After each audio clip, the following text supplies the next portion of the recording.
હવે પછી એમની ગણતરી તેમની ગણતરી છે કે ભાઈ બહાર દેશથી આવેલા પ્રજાઓ મધ્ય એશિયાથી હિન્દુ આવ્યા કેટલા, ઈરાનથી પારસી આવ્યા કેટલા, અરબસ્તાન તુર્કસ્તાન અફઘાનિસ્તાનથી મુસલમાનો આવ્યા કેટલા, અને જે ક્રિશ્ચિયન અમેરિકા બ્રિટનથી આવ્યા કેટલા, એ બધાની નોંધ થવાની છે.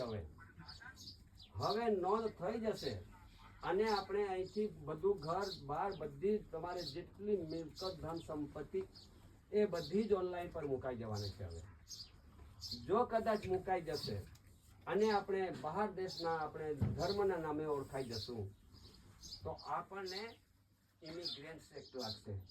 કદાચ આપણને તમને ખબર હોય તો અમારી પાસે બધું છે ઇમિગ્રન્ટ એક્ટના બધા ડોક્યુમેન્ટ. ત્યારે પછી ઇમિગ્રન્ટ એક્ટ લાગે તો જહાં કી મિટ્ટી વહાં ચલે જાઓ, ક્વિટ ઇન્ડિયાનો ઠરાવ લાગે છે.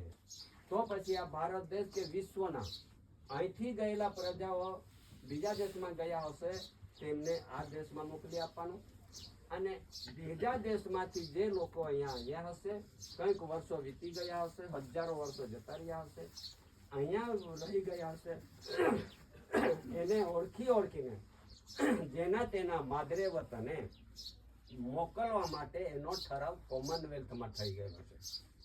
હવે હું ઠરાવ તમને વાંચી બતાવીશ.